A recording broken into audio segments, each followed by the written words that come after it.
नमस्ते, नमस्कार। मेरे इस YouTube चैनल में आपका स्वागत है। हमेशा मेरे वीडियो आप जरूर सुनते रहे, श्रवण करते रहे। जो भी आपको पसंद आएगी वो वीडियो जरूर अपने परिवार जनों में शेयर करें, क्योंकि इससे जो कोई जानकारी मैं देने का प्रयास कर रहा हूँ वो सभी लोगों तक पहुंच सकेगी।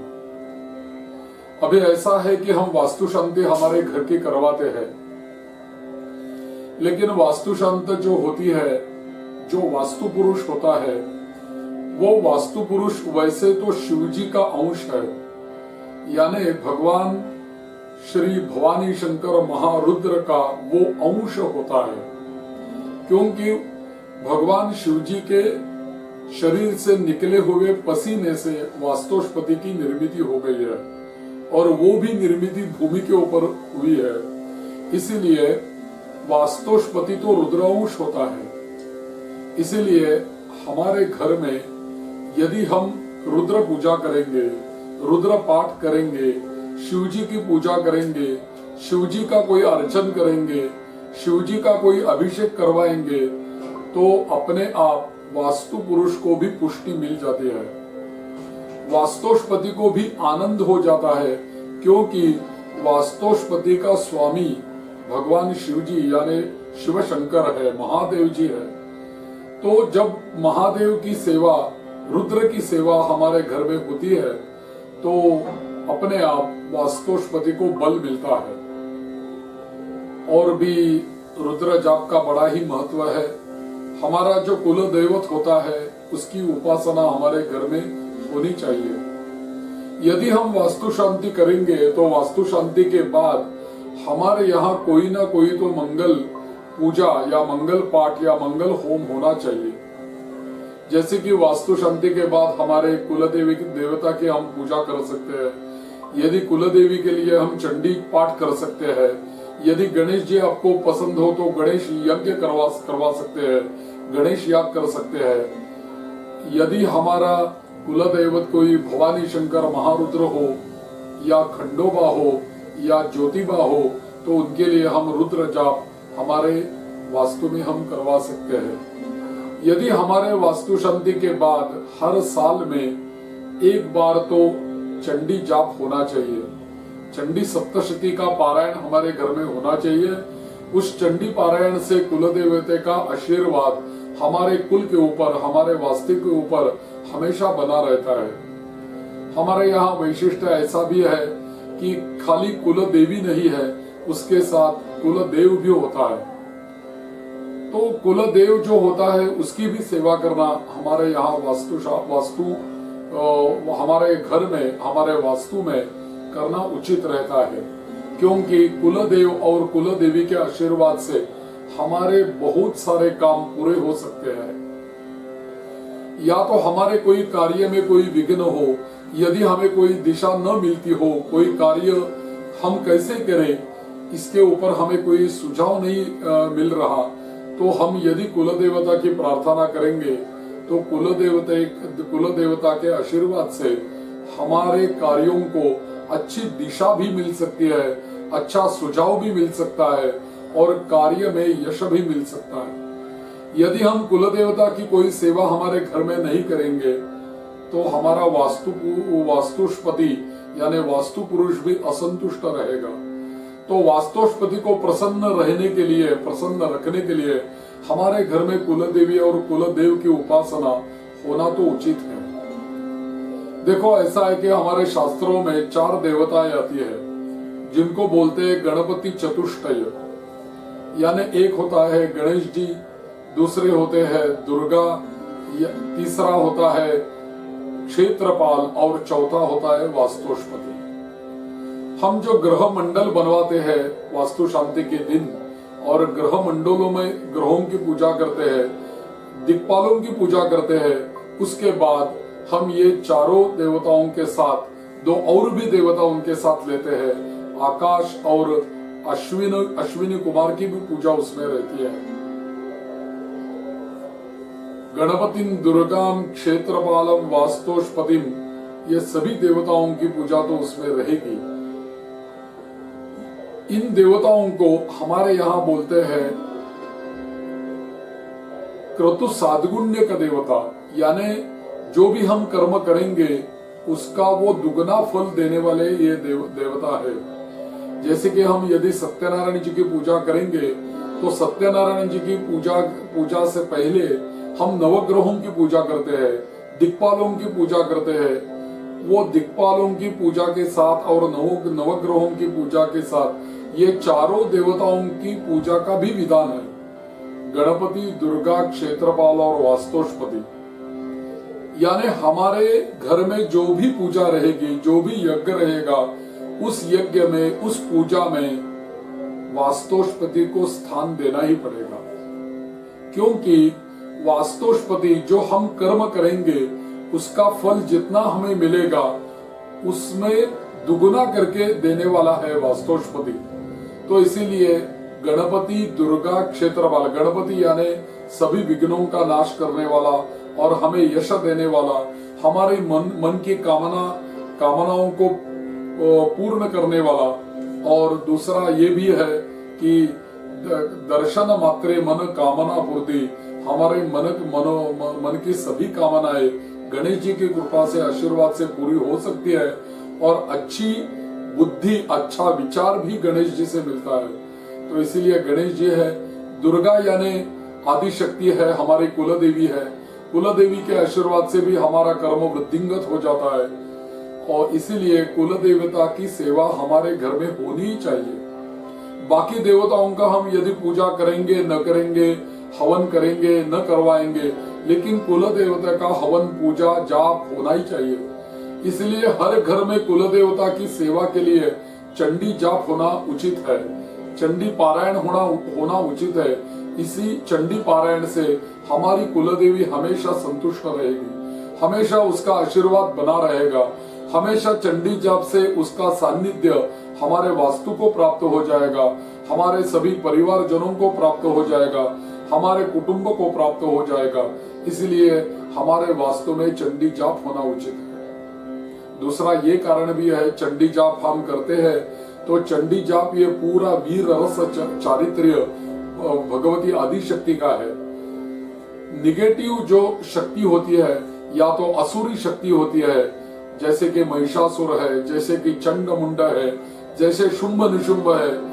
असुरों का निर्दालन करने के लिए, उनका नाश करके देवों का और मानवों का सम्मान करने के लिए आदि शक्ति ने अवतार लिया है।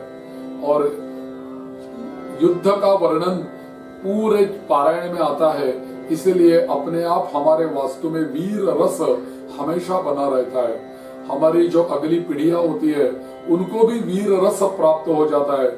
हमारे घर में स्त्रियां जो होती है उनको भी वीर रस प्राप्ति होती है।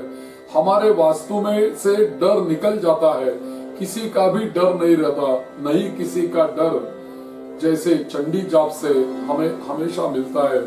इसीलिए वास्तु शांति के बाद चंडी पारायण होना उचित है, चंडी याग होना उचित है। साल में एक बार तो करो, या तो अश्विन मास में करो, या तो पौष मास में नवरात्रि होती है, या तो चैत्र मास में चंडी पारायण और चंडी हवन कर सकते हैं। तिथियों में अष्टमी, नवमी, पूर्णिमा, इन तिथियों पे चंडी जाप या चंडी हवन हो सकता है। और वारों में मंगलवार के दिन या तो शुक्रवार के दिन हम चंडी जाप कर सकते हैं। और भी जैसे चंडी जाप का महत्व है, वैसे ही रुद्र जाप का भी महत्व है। किसी ने कहा था, रुद्र का पाठ खाली सुनते ही अपने आप रुद्र के जो मंत्र होते हैं वो मंत्र हमारे मन के ऊपर बहुत असर करते हैं, बहुत प्रभाव करते हैं। हमारे मन में जो निगेटिव विचार है वो निकल जाते हैं। यदि मानसिक कोई बीमारी हो तो भी रुद्र के जाप श्रवण करने से कम हो सकती है, मन शांत हो सकता है। क्योंकि शिवजी ही शांत है, शिवजी ही अखंड ध्यान में बैठते हैं। तो उनका स्तवन जिस पाठ में आता है वो तो रुद्र पाठ है। वो रुद्र पाठ श्रवण करने से हमें भी शांति प्राप्त हो जाती है। यदि हम हमारे वास्तु में शांति चाहते हैं समृद्धि चाहते हैं तो हमारे वास्तु में हमारे कुल देवी की उपासना या रुद्र की उपासना होनी तो उचित है। और मैंने जैसे ही कहा कि रुद्र जाप से, रुद्र अभिषेक से, रुद्र पूजन करने से हमारे घर में जो भूत प्रेत पिशाचों का जो पीड़ा रहती है वो तो निकल जाती है। पूरा वास्तु रुद्र जाप के और चंडी पारायण से पूरा हमारा घर शुद्ध हो जाता है, वातावरण एकदम प्रसन्न हो जाता है, और भी जो निगेटिविटी हमारे घर में रही होगी तो वो भी निकल जाती है, पूरी पॉजिटिविटी हमारे घर में बनी रहती है। ये चंडी जाप का फल होता है। तो इसीलिए वास्तुस्पति को भी बल देने के लिए हमारे घर में वास्तु शांति के बाद चंडी जाप और रुद्र जाप होना तो उचित है। जैसे कि मैंने कहा, रुद्र का अंश ही वास्तुस्पति है। तीसरी देवता है गणपति, दुर्गा, क्षेत्रपाल।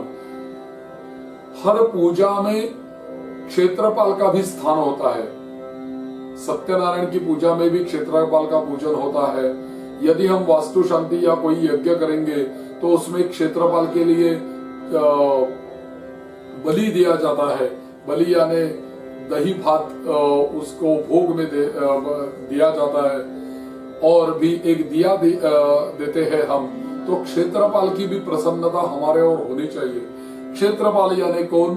कि हमारे घर के बाहर जो कोई, हम जिस एरिया में रहते हैं उस हर एक एरिया में, हर एक जगह पे कोई ना कोई तो देवताएं वास करती ही है। और जिस एरिया में हम जाते हैं वही का जो भगवान होता है, उस एरिया का पालन करने वाला, उस एरिया का रक्षण करने वाला, उस एरिया को संभालने वाला कोई ना कोई तो क्षेत्रपाल होता है। तो उसकी भी पूजा हर पूजा में होना उचित है। तो वास्तु शांति जब हम घर की करते हैं ना, तो क्षेत्रपाल की पूजा भी अवश्य हो जाती है, क्योंकि हमारे घर के और बाहर से आने वाली जो संकट होते हैं, बाहर से आने वाली जो पीड़ा होती है, उससे हमें कवच प्रदान करती है ये क्षेत्रपाल देवता। इसीलिए हम क्षेत्रपाल का भी पूजन, सत्यनारायण में भी खाली पूजन करते हैं, लेकिन वास्तु शांति में तो क्षेत्रपाल को बलि भी दिया जाता है, क्षेत्रपाल का हवन भी होता है, क्षेत्रपाल का पूजन भी होता है।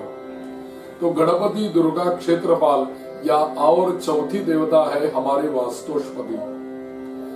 हर पूजा में वास्तुस्पति को भोग तो मिलना ही चाहिए, क्योंकि वास्तुस्पति हमेशा हमारे घर में आग्नेय दिशा में बैठा रहता है, और वहां बैठ के जो कोई हमारे घर में कार्य होते रहते हैं या जो कुछ हम कार्य करते हैं उसी कार्यों को वास्तुस्पति वहां बैठ के खाली तथास्तु तथास्तु तथास्तु ऐसे बोलते रहता है। यानी जो कोई करेंगे उसकी वृद्धि वास्तुस्पति के आशीर्वाद से होती है, और हमें जो कर्म से फल मिलता है उससे दुगना फल वास्तुस्पति के आशीर्वाद से प्राप्त हो जाता है। इसीलिए तो ऐसा बोलते हैं ना कि जिस घर की वास्तु शांति यदि न हुई होती, तो वास्तु शांति यदि नहीं करेंगे तो उस घर में कोई भी पूजा या यज्ञ कोई हो नहीं सकता, कोई शांति नहीं हो सकती, सत्यनारायण जी की पूजा भी नहीं हो सकती। क्योंकि होता है क्या, यदि हम वास्तु शांति नहीं करेंगे लेकिन सत्यनारायण जी की पूजा करेंगे तो क्या होता है, हम सत्यनारायण जी की पूजा से जो फल प्राप्त करेंगे वो फल वास्तुस्पति लेके जाता है, वो उसका हमें कोई लाभ नहीं मिलता। इसीलिए हर घर की वास्तु शांति होना तो जरूरी है। यदि हम कितने भी ऊंचे बिल्डिंग में रहते हो, कितने भी ऊंचे माले पे हम रहते हो, तो वास्तु शांति तो करनी ही पड़ती है, क्योंकि हम तो आकाश में नहीं रहते, हम तो पाताल में नहीं रहते। जो भी हमारी बिल्डिंग है, यदि हम देखो 20वें माले के ऊपर हम यदि रहते हो, तब भी वो 20वां माला कहीं ना कहीं तो अर्थिंग टच रहता ही है। अर्थ को यानी पृथ्वी को वो टच में रहता है, इसलिए उसका पृथ्वी से संबंध होता है। वो हमारा जो इमारत है, हमारी जो बिल्डिंग है, वो पृथ्वी के ऊपर ही खड़ी है ना, तो पृथ्वी के साथ उसका संबंध होता है। इसलिए वास्तु शांति वहां भी, जहां भी हम रह रहे होते हुए, जहां हम रहते हैं, जहां हमारा मकान है, जहां हमारा फ्लैट है, उसकी हम वास्तु शांति कर सकते हैं और वहां भी वास्तु का निक्षेप कर सकते हैं। कुछ लोग ऐसे बोलते रहते हैं कि पूरे बिल्डिंग में तो 2-4 लोग ने 10 लोगों ने तो वास्तु शांति करवा ली है, तो हमें भी करनी पड़ेगी क्या वास्तु शांति? तो उसके लिए उत्तर यही है कि हर एक के घर में भगवान का मंदिर तो होता है, हर एक के घर में त्योहार होते हैं, हर एक के घर में कुछ उत्सव हो जाते हैं, लेकिन उनके घर में यदि गणेश उत्सव होगा तो हम भी हमारे यहाँ गणेश उत्सव करते हैं, उनके यहाँ कोई त्योहार होगा तो हमारे घर में भी होता है, वो सब हम अलग करते हैं। वैसे ही उनके घर में यदि वास्तु शांति होगी तो वो उस फ्लैट के लिए, उस सदनिका के लिए, उसी उनके घर के लिए वो वास्तु शांति की गई, लेकिन हमारे घर के लिए वास्तु शांति तो हमें करनी पड़ेगी, क्योंकि जब वास्तु शांति करते हैं तो हमारे नाम का, गोत्र का उच्चारण करके हम संकल्प करते हैं, तो वो जो सब वास्तु शांति का प्रयोग रहता है वो हमें भी उसका फल मिलने वाला है, दूसरों को उसका फल नहीं मिलने वाला। तो इसीलिए वास्तु शांति का विधि विधान बताया है। ये वास्तु शांति के बारे में हम जान रहे हैं, कुछ न कुछ बातें मैं आपको बता रहा हूँ। इसीलिए वास्तुस्पति के पूजन के साथ गणपति, दुर्गा, क्षेत्रपाल, वास्तुस्पति, इन देवताओं की भी पूजा वास्तु शांति के प्रयोग में रहती है। वास्तु शांति का प्रयोग के बारे में हमारे यहाँ जानकारी जो दी है, वो शौनक नामक ऋषि ने हमें वास्तु शांति का प्रयोग बताया है, और उन्हें वो शौनक ऋषि ने जैसा बताया है वैसी वास्तु शांति का प्रयोग करने का हम प्रयास करते हैं। तो ऐसा है, ये वास्तु शांति के बारे में जानकारी आप लेते रहना, उससे आपको जानकारी अधिक मिल जाएगी। हमेशा वीडियो हमारे देखते रहना, सुनते रहना, इतनी मैं प्रार्थना करता हूँ। नमस्कार। मंगल मूर्ति मोरया।